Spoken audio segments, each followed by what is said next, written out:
Seigneur est vivant. Amen. Nous bénissons le Seigneur ce matin. Et nous nous rendons toute la gloire. Amen. Amen. Je voulais remercier le Seigneur. Seigneur, nous te bénissons ce matin. Nous nous abandonnons entre tes mains. Éclaire-nous par la puissance de ton nom. Ton nom est vivant, ton nom est puissant. Gloire à toi, au nom de Jésus. Amen. Amen. Alléluia. Amen.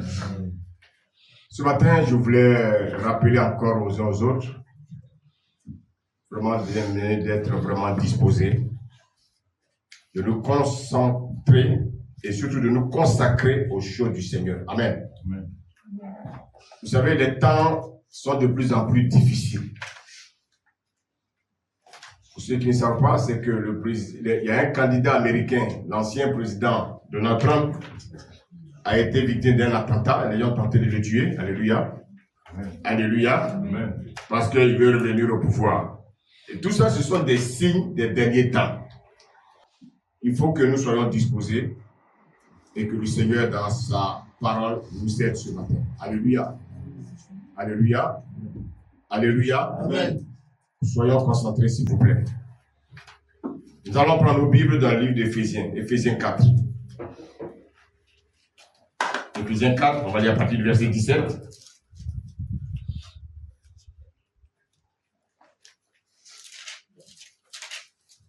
Éphésiens 4, à partir du verset 17.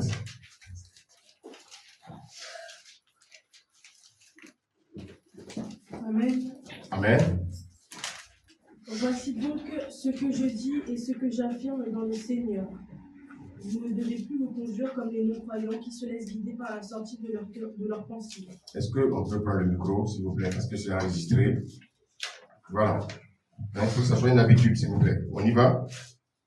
Voici donc ce que je dis et ce que j'affirme dans le Seigneur.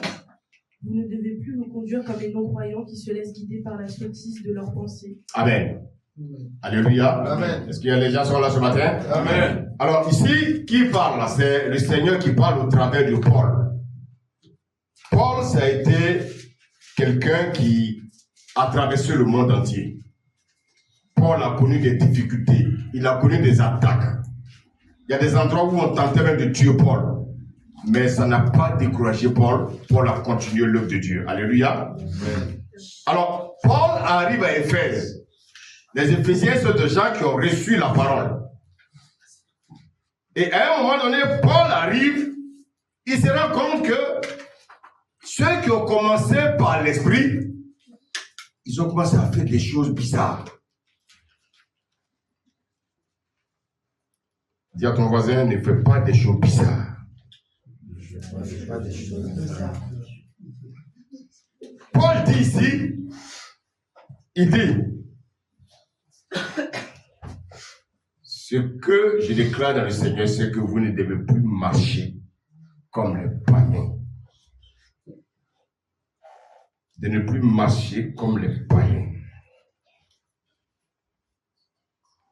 Ce matin, je voulais poser la question, quelle est ta marche? Comment marches-tu? Il dit, vous ne devez plus marcher comme les païens. Des gens qui disent qu'ils ont connu Christ. Et quand Paul regarde leur marche, il s'est dit, mais attends, je suis venu ici, j'ai prêché l'évangile, les gens ont décidé de donner leur vie au Seigneur, et voilà que j'arrive, quand je regarde le comportement des uns des autres, je me pose la question de savoir si je suis venu annoncer l'évangile ici. Alors ce matin, le Seigneur veut s'adresser à toi, il veut s'adresser à moi. Quelle est ta marche? Quelle est ta marche? Le Seigneur me dit de ne plus marcher comme les païens. Il te dit de ne plus marcher comme les païens. La question qu'on peut se poser, comment les païens marchent? Comment les païens marchent? Alors, si le Seigneur parle de la marche des païens, c'est qu'il y a aussi une autre marche, qui est la marche des chrétiens. Comment les chrétiens doivent marcher et comment les païens marchent. Vous savez, nous sommes dans ce monde-là et nous vivons avec les païens. Nous mangeons même avec les païens. Mais le Seigneur dit de ne pas marcher comme les païens. Comment marchent les païens? Vous ne devez plus avoir le même langage que les païens. Quel est ton langage? Vous savez, les chrétiens, ils ont un langage à l'église, ils ont un langage dans leur maison, ils ont un langage dans leur lieu de travail. Bien aimé, nous chrétiens ne devons pas avoir plusieurs faces, nous ne devons pas avoir plusieurs visages. Nous devons avoir un seul visage. Il dit, vous ne devez plus marcher comme les païens. On ne dit pas de marcher de temps en temps, de ne plus marcher comme des païens. Comment marchent les païens? Paul va nous éclairer. Comment, toi qui m'écoutes ce matin, comment tu marches? Comment tu marches? Paul ici, il parle à qui? Il parle à des gens qui ont déjà entendu l'évangile. Il parle à des gens qui ont même des années dans l'église. Mais Paul leur dit, je suis arrivé, quand j'observe, je vois que vous marchez comme les païens. Comment le païen marche? Donc les païens, ils ont une manière de marcher. Et le Seigneur nous dit de ne pas marcher comme les païens. Alors, vous savez, qu'est-ce qui peut éclairer les gens? Ce ne sont pas les journaux. Les journaux ne peuvent pas nous éclairer. Ce ne sont pas les médias télévisés. Ce ne sont pas également les médias audiovisuels. Ni nos cours, les cours que vous avez à l'école, les cours, vos formations, vos stages, ne peuvent pas vous éclairer. Ce qui peut t'éclairer, c'est la révélation de la parole. Seule la révélation de la parole peut t'éclairer. Vous savez, les gens, quand ils viennent à l'église, ils traînent les pas. Ils traînent les pas. Ils traînent les pas. Ça veut dire qu'ils n'ont pas encore compris certaines choses. Et quand ils finissent le culte, on leur pose des questions. Qu'est-ce qui a été dit? Ils ont même du mal à faire un résumé. Ça veut dire que pendant la prédication, pendant l'enseignement, l'esprit est ailleurs. Le physique est présent, mais l'esprit est ailleurs. Et ça, vous le verrez dans la majeure partie des assemblées. Les gens ils viennent avec un problème. Ils veulent que l'homme de Dieu prophétise sur leur vie. Ils veulent que l'homme de Dieu leur donne des paroles qui vont leur faire plaisir. Et puis ils rentrent chez eux. Mais ils oublient l'essentiel, qui est la véritable parole de Dieu. Vous savez, il y a un endroit là où souvent on a des repas à volonté. C'est dans les restaurants chinois. Je vois même des gens qui peuvent faire 10 tours. Parce qu'on dit, c'est à volonté. Et comme il sait qu'il doit dépenser 15 €, il veut vider le magasin, il veut vider le restaurant, il veut tout manger. Et quand il arrive à la maison, il commence à vomir. Mais si tu lui poses la question, il va te réciter tout ce qu'il a mangé. Vous savez, quand on rentre dans ces restaurants, il y a tout. J'y vais de temps en temps, mais je ne mange pas tout. Parce que moi, je regarde les choses. Mais il y a des gens qui vont tout manger. Et quand tu leur demandes, oui, j'ai mangé telle chose, c'est bien. Mais quand ils arrivent à l'église, quand ils écoutent la parole de Dieu, ils ont même du mal même à donner un résumé. Alléluia. Amen.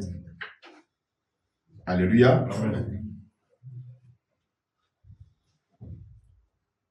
Je Je voulais ce matin te dire que le Seigneur m'envoie te dire de ne plus marcher comme les païens.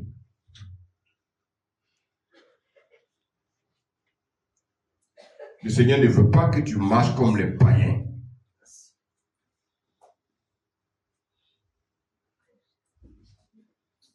Vous savez, souvent quand on dit aux gens de prendre les notes, les gens pensent qu'on leur fait du mal. Non. La prédication d'une heure, tu ne peux que retenir 5 minutes de la prédication. Voici pourquoi on s'évertue à vous dire, prenez des notes. Et en prenant des notes, tu as le temps à la maison de réécouter le message avec ton cahier pour revoir les zones d'ombre. Voici pourquoi, bien aimé, vous qui allez à l'école, en pédagogie, on dit que la répétition, alléluia, c'est une méthode pédagogique pour qu'une leçon puisse rentrer dans notre tête. Parce que notre tête est très petite. On a un petit cerveau pour retenir tout ce qu'on peut dire en une heure. Voici pourquoi, regardez même nos enfants, quand on les inscrit au primaire, les 26 lettres de l'alphabet, on ne les apprend pas en un seul jour. Parce que je me fais comprendre. On répète l'alphabet jusqu'à ce que l'enfant mémorise. C'est pas quand tu viens à l'église, ne viens pas sans cahier. Il faut que tu viennes, tu notes les choses, et arriver chez toi, tu peux même faire tes propres recherches. Est-ce que quelqu'un me suit ce matin? Alors, qu'est-ce que le Seigneur a découvert chez les païens? Je veux que tu comprennes aujourd'hui comment marchent les païens.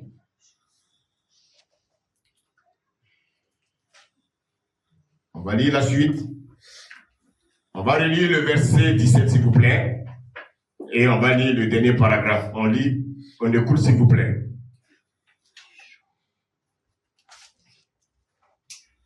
Voici donc ce que je dis et ce que j'affirme dans le Seigneur. Vous ne devez plus vous conduire comme les non-croyants qui se laissent guider par la sottise de leurs pensées. Alléluia. Amen. Dans ma version, il est dit ici que, il dit, vous ne devez plus marcher comme les païens qui marchent selon la vanité de leurs pensées. Je ne sais pas si vous avez connu le roi Salomon. C'est le roi Salomon qui a écrit Ecclésiaste. C'est lui qui a écrit le livre des Proverbes. Salomon était l'homme le plus riche. Salomon avait tout ce qu'il voulait. Mais à la fin de sa vie, regardez ce que Salomon dira. Il dira, vanité des vanités, tout est vanité. Et ici, le Seigneur nous dit que les païens marchent selon la vanité de leurs pensées. Or, quand on lit Ésaïe 58, le Seigneur dit quoi? Il dit, vos pensées ne sont pas mes pensées. Quelles sont les pensées des païens alors? Les païens, ils n'ont pas les pensées que Dieu veut. Alléluia. Salomon, il avait 1000 femmes. Est-ce que vous savez qu'il avait 1000 femmes? Je ne sais pas s'il y a des femmes, alléluia, qui pouvaient satisfaire par cet homme-là. 1000 femmes. C'est-à-dire qu'en fait, même s'il doit aller avec une femme par jour, je ne sais pas s'il peut les satisfaire. Mais je vous pose la question. En ayant les 1000 femmes, Salomon a oublié les lois de Dieu. Salomon a commencé maintenant à adorer les dieux de ses femmes. C'est pour ça qu'il faut savoir quelle est la femme que Dieu épouse. Il faut savoir la femme que Dieu épouse. Salomon a épousé 1000 femmes avec 1000 dieux.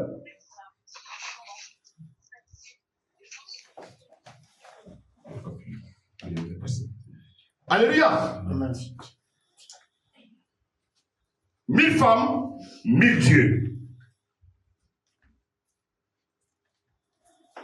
Les gens marchent selon la vanité de leurs pensées. Regardez les hommes du monde, comment ils pensent. Ils pensent seulement qu'à la fête. Ils pensent seulement qu'au sexe. Ils pensent simplement à faire plaisir à leur chair. Les gens ne cherchent pas, bien aimé, à nourrir, bien aimé, leur esprit. Mais ce qui les intéresse, c'est faire plaisir à leur chair. Alléluia. Amen. Alléluia. Amen. Mais le Seigneur ici va nous donner la définition de la vanité. Quelle est la définition de la vanité? Lisons le verset 18.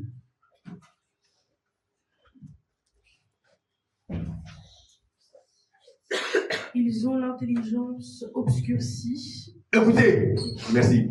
On va continuer. On dit, ils ont l'intelligence obscurcie. Ils ont l'intelligence obscurcie. Alléluia. Amen. Mais quand on dit qu'ils ont l'intelligence obscurcie, attends, on parle de qui? Est-ce qu'on parle des analphabètes? Est-ce qu'on parle des paysans? Est-ce qu'on parle, bien aimé, des gens peut-être qui sont peut-être au bas de l'échelle dans notre société? Non. Quand on parle des gens qui ont l'intelligence obscurcie, vous savez qui c'est? C'est les professeurs d'université. Les professeurs de médecine. Les grands chercheurs, ceux qui se font appeler les grands de ce monde. Les grands qui se font appeler les grands philosophes. Les grands sociologues. Ceux qui règnent dans ce monde. Ceux qui décident de ce monde. Ceux qui font des présidents et qui les défendent. C'est d'eux qu'il s'agit. Bien aimé, ils ont pu retenir des formules de mathématiques. C'est quelqu'un me suit? Amen. Mais, quand on leur parle du Seigneur, ils sont dans les raisonnements. Ils disent même que Dieu n'existe pas. Et qu'est-ce qu'ils ont fait? Ils sont tous concentrés dans des loges. Donc quand on dit qu'ils ont l'intelligence obscurcie, on parle de ces personnes-là. Oh, ces gros intellectuels, mais qui en fait sont nuls parce qu'ils ne connaissent pas Dieu. Ils ont l'intelligence obscurcie. On ne parle pas du pauvre paysan. On parle de ces docteurs en économie. De ces grands chirurgiens d'après le monde. Mais tous ces grands chirurgiens devant Dieu, ils sont petits.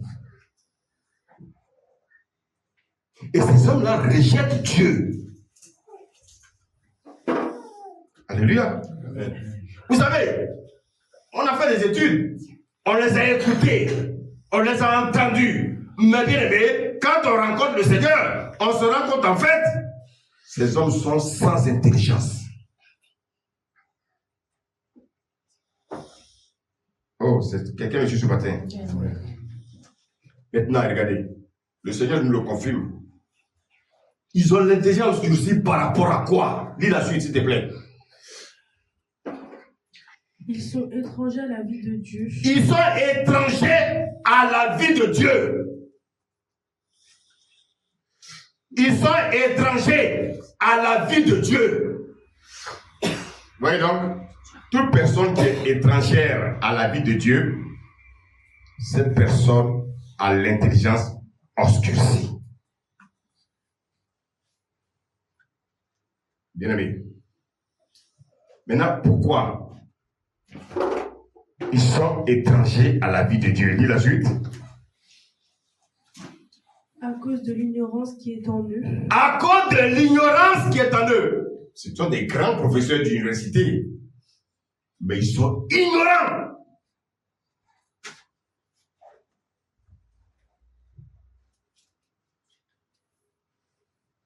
Vous savez, l'ignorance tue. les grands diplômes de ce monde. Ils ont reçu toutes les décorations de ce monde. Mais ils sont étrangers à la vie de Dieu. Le Seigneur ne veut pas que vous soyez comme ça. Ils sont étrangers à la vie de Dieu.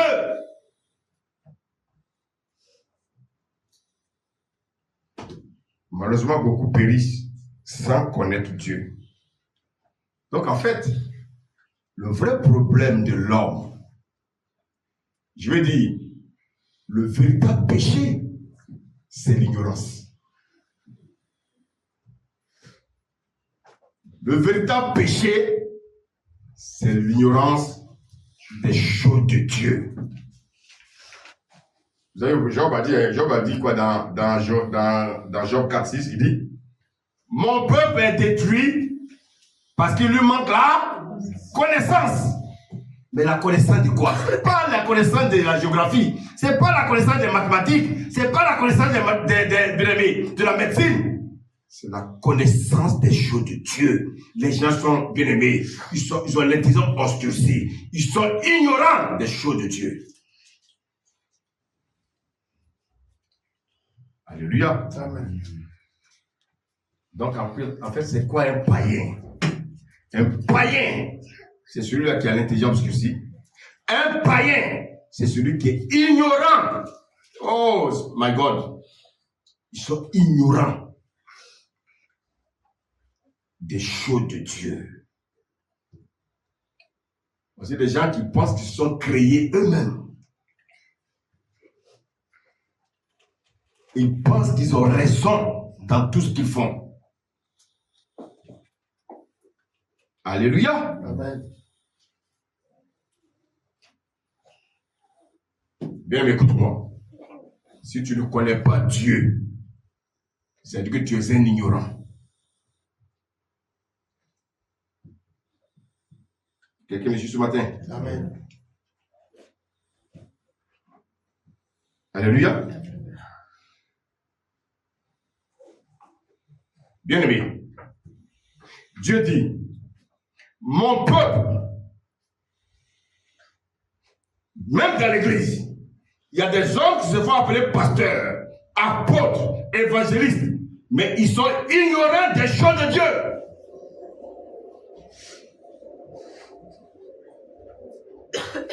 Les gens, ils veulent toujours chercher à faire plaisir aux autres. Frère, on ne prêche pas l'évangile pour faire plaisir aux autres. On prêche l'évangile pour faire du bien aux gens. Mais en leur faisant du bien, c'est leur démontrer qu'en fait, Dieu, il est amour, mais Dieu est aussi justice. Mais, les gens quand ils prêchent, ils prêchent seulement le côté amour de Dieu. L'amour de Dieu. Mais bien aimé, souvent, ils confondent ce que c'est que l'amour de Dieu. L'amour de Dieu n'a rien à voir avec les sentiments. Voici pourquoi, bien aimé, les hommes ont des sentiments. Voici pourquoi ils divorcent. Bien aimé, ils ont un sentiment pour une femme. Ils pensent que c'est de l'amour. Non, parce que la Bible dit que l'amour ne périt jamais. Comment se fait-il? Toi, tu es marié et tu divorces. C'est que tu n'as jamais aimé. Tu n'as que eu des sentiments. On dit sentiment. Ça veut dire qu'il y a mensonge dedans. Voici pourquoi les gens, les mariages périssent après 2 mois, après 3 mois. Alléluia. Est-ce que quelqu'un me suit ce matin? Amen. Quelqu'un me suit ce matin? Amen. Il y a beaucoup d'hommes de Dieu qui périssent. Et ils sont en train de périr avec le peuple, avec eux, parce qu'ils croient être dans la vérité. Le Seigneur ne nous a pas demandé de venir prêcher n'importe quoi. Il est venu de venir prêcher des choses pour ouvrir les yeux aux aveugles. Ce monde-là est aveugle. Tous ces hommes de ce monde sont aveuglés. Et donc le Seigneur, il nous investit pour venir les éclairer au travers de sa parole. Quelqu'un me suit ce matin? Maintenant, qu'est-ce qui Qu'est-ce qui fait qu'ils sont ignorants? L'ignorance est en eux. Dis la suite, s'il te plaît. À cause du durcissement de leur cœur. Ils ont le cœur endurci. Quand on leur parle de Dieu, ils veulent s'appuyer sur leur connaissance humaine. Quand on leur parle de Dieu, ils veulent parler de leur connaissance scolaire, leur connaissance universitaire. Mais Dieu n'a rien à foutre avec ça.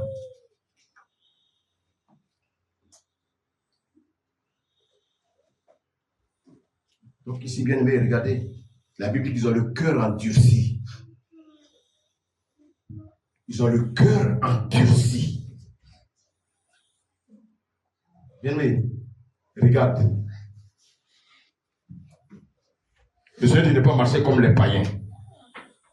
Ils marchent selon la vanité de leurs pensées. Le Seigneur nous dit qu'ils ont l'intelligence obscurcie. Le Seigneur dit qu'ils sont ignorants. Et pourquoi ils sont ignorants? Parce qu'ils ont le cœur endurci. Bon, bien aimé, écoute-moi, que ton cœur ne soit pas endurci. J'ai dit que ton cœur ne soit pas endurci. Amen. Combien de personnes ont le cœur endurci? Quand tu dis à tel chrétien, mon frère, va demander pardon à ton frère. Aïe! En fait, c'est comme tu as touché son moi. Tu as touché quelque chose en lui qu'il ne faut pas toucher. Frère, ça c'est le comportement des païens. Donc si tu as cette attitude, Dieu est en train de te dire que tu te comportes encore comme le païen. Donc, tu es un païen.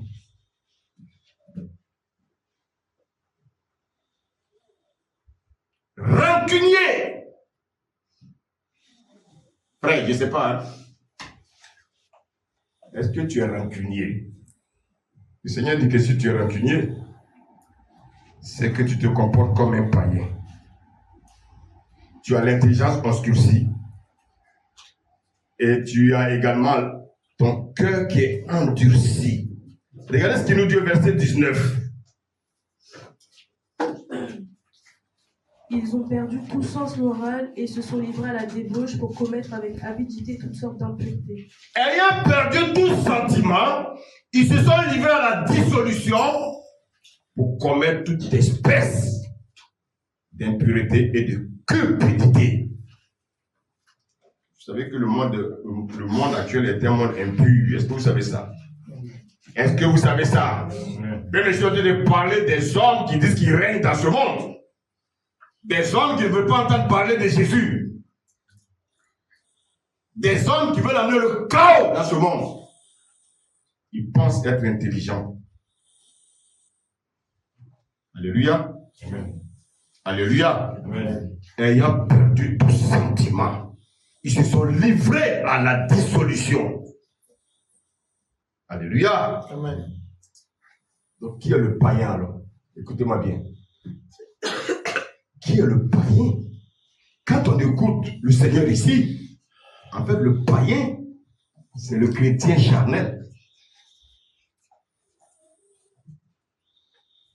Regardez les caractéristiques que le Seigneur nous détaille.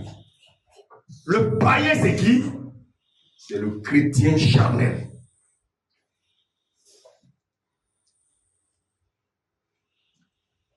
Essaie de factoriser un peu ta vie.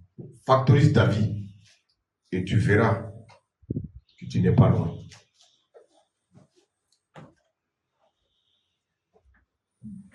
Factorise ta vie et tu verras que tu n'es pas loin de ces choses que j'ai dit. Pourquoi les gens courent d'église en église? À votre avis? Parce que vous savez, comme les gens n'aiment pas étudier, ils n'aiment pas la parole de Dieu, ils pensent qu'en allant d'église en église, ce sont les églises qui vont les changer. L'église ne change pas quelqu'un. Alléluia. Amen. C'est la parole qui change les gens. La parole, elle apprend ou à laisser. Oh, quelqu'un me suit ce matin? Amen. Maintenant, quelle est la différence entre la vie païenne et la nouvelle naissance? Est-ce qu'on peut réveiller la femme là, s'il vous plaît? Alléluia. Alléluia. Amen. Alléluia. Amen. Bien-aimé, quelle est la différence entre la vie païenne et la nouvelle naissance? Oui, tout à l'heure, le Seigneur nous a démontré c'est quoi le païen. Le païen, il vit selon la vanité de sa chair. Le païen, c'est celui-là qui cherche à faire plaisir à sa chair. Le païen, c'est quelqu'un qui préfère aller à une invitation. Il préfère aller à un anniversaire. Il préfère aller à un mariage que de venir à l'église. Le païen, c'est celui-là qui choisit les choses mondaines. Le païen, il cherche ce qui fait plaisir à sa chair. Qu'est-ce qui te fait plaisir? Est-ce que c'est le Seigneur qui te fait plaisir?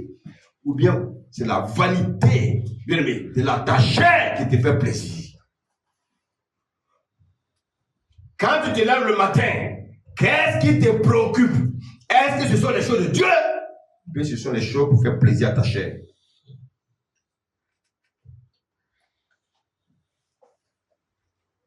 Le païen, il se préoccupe plutôt à ce qu'il va manger. Il se préoccupe de ce dont il va se vêtir. Il se préoccupe des choses terrestres. Alors que, bien aimé, Dieu nous demande, si on est chrétien, de nous affectionner aux choses d'en haut. À quoi t'affectionnes-tu, chers frères et sœurs? Écoute-moi ce matin. À quoi t'affectionnes-tu? Maintenant, c'est quoi le chrétien? Regardez ce qu'il nous dit le verset 20. On y va, le verset 20.